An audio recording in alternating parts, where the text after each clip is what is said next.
So when you record 6+ videos a week for YouTube, sometimes the timing of the topics can be really funny because just yesterday we had a conversation about Nintendo Switch Online and the amount of time that had gone by since Nintendo added in any kind of new N64 game to the expansion pack tier. And while we mentioned and went over that yes, we've seen major updates for the Game Boy family of systems in the month of March, which is only a month after they were dropped into the service, that it was actually since January 26th that we saw GoldenEye go live in terms of a new N64 game. And while I was very hopeful that we would indeed get an announcement around the corner for an N64 game, I did not expect it to drop literally the next day. And that is where we are at right now, because we have confirmation of the next N64 game headed to Nintendo Switch Online Plus expansion pack. And in today's video, we need to break down all the exact details, an interesting feature that many people want to see return from this game that apparently will be missing,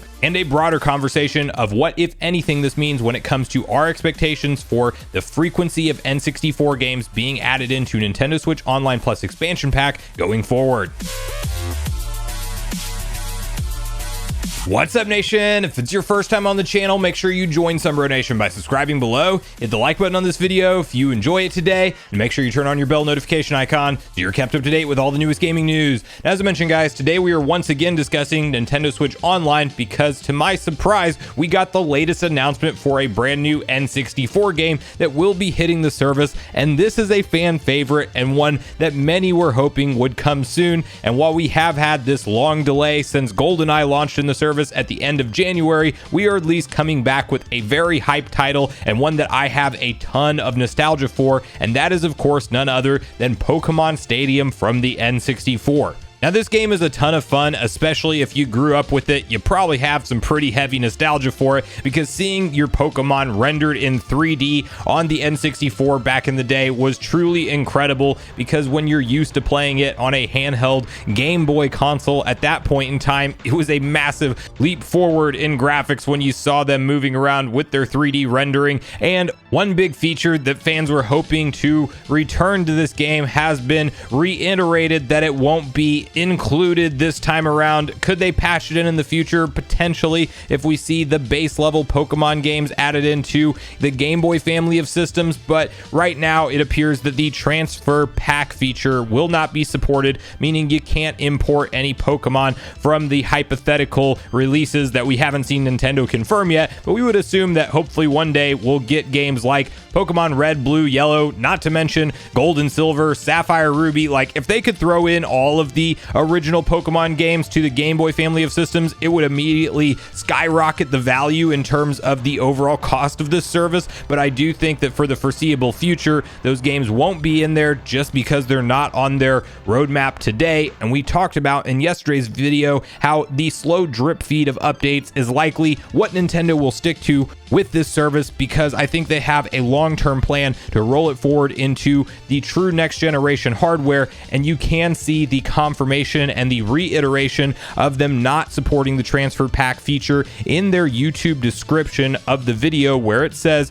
"This battle arena game released for the Nintendo 64 console in 2000 features all 151 Pokemon from Pokemon Red version, Pokemon Blue version, and Pokemon Yellow version games. In Kids Club, you and 3 other players can enjoy 9 different mini games like Clefairy Says and Sushi Go Round." And this is the big part. Please note, you cannot transfer Pokemon from Game Boy titles in this version.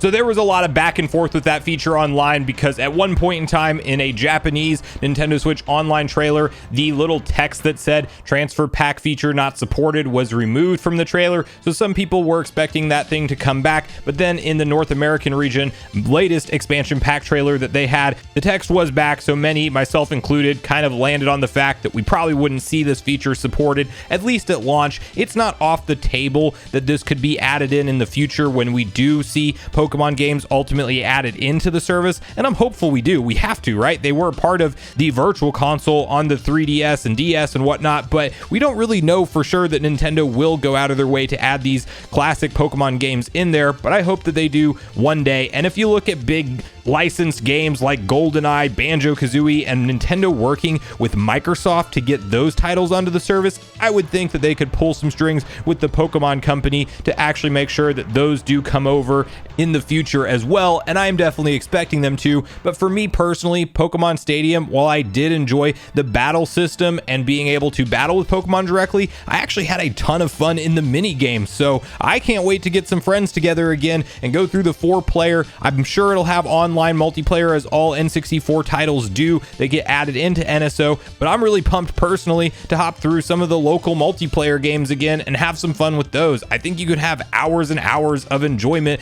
in those mini games alone. And in a perfect world, since it was a long gap since we saw an N64 getting added into the service, it would have been nice if this was one of those Mario Party type drops where it was Pokemon Stadium 1 and 2 together. But due to the fact that we have the Game Boy family of systems all getting updated in the month of March, and now we have this confirmed update for April, it is at least looking better for the consistency for Nintendo. Granted, I still don't think it's a 100% safe bet to expect an N64 game or even a Game Boy Advance game every month consistently. I do think we will ultimately see Nintendo alternate the libraries, where one month we get an N64 game, then the next month we get Game Boy Advance, or best case scenario, since the Game Boy Advance is the newest console in the service right now, we get a Game Boy Advance game once per month every month. But now we are in an environment where N64 goes to every other month, and I'm personally setting my expectations for that type of update schedule running forward. I am glad that we didn't hit the full 3-month mark, because January 26th to April 26th would have been an entire 3 calendar months. This game will launch and be available to play on April 12th, and depending on where you live and your time zone, that's normally the day it goes live in Japan, meaning the night of the 11th. You should be able to hop into your N64 app, update it, and play through Pokemon Stadium. So be on the lookout for that late April 11th. We will have to wait and see with what Nintendo decides to do in terms of future updates to NSO, but I will say that Pokemon Stadium is definitely a hype announcement for April. I'm glad we're not going too much further into the month without knowing what to expect. They are sticking to their traditional formula of giving us a trailer to anticipate the next game and then give us that launch date. So they're still treating it like a pretty big deal, as opposed to them just shifting to that shadow drop format like we see them do with all of the other consoles, even Game Boy Color being thrown into that mix. When the most recent update hit that library of consoles, it was alongside of NES and SNES games, and it was just a shadow drop. Hop into these games right now. They're available on the service currently, and that's how we typically see them do that for the smaller announcements, or what they consider to be smaller announcements. And Sega Genesis follows that same formula. Granted, I think that that's the next system that should definitely be around the corner from some kind of content update at this point. And then I think with Game Boy Advance and N64 titles, we get this run-up announcement and then turn around, and the following week it does go live on the service. So still no clear-cut communication from Nintendo on exactly what to expect in frequency of updates. We're still locked in for 12 months, and we've given them the payment up front for that without any commitment from them. But all things considered, if they do stick to a frequent enough schedule when it comes to adding in Game Boy Advance and N64 games, that definitely makes the expansion pack tier far more worth it than if they skip multiple months without adding any meaningful content into those libraries. But I really want to hear from you guys at this point in the video where your hype levels are for Pokemon Stadium being live and available on the service on April 11th/12th, depending on the time that it goes live. Are you planning on hopping in and checking it out right away? What are you most excited to dive back through with that game? Were you somebody who did really want to see the transfer pack supported because that's how you enjoyed it the most the first time around? Or are you like me and you're really hyped to actually play through some of the mini games again? And bonus question, what do you think the update frequency will be when it comes to Game Boy Advance games and N64 games specifically? Do you think we go to Game Boy Advance being alternated with N64 games, or do you think that Game Boy Advance gets one game every month and then N64 maybe gets alternated to every other month? Or do we actually see Nintendo ramp back up and stick to a once per month update schedule with both of these consoles, which I would definitely be more of a fan of? But regardless of your thoughts and feelings on everything we talked about today, I do look forward to hearing from you all in the comments down below before you leave the video, as I do look forward to getting a back and forth conversation started with you all around these topics. Go watch yesterday's video next if you haven't already, which is on screen right now. Also make sure you like, subscribe, turn on your notification bell. I will see you guys in the next video.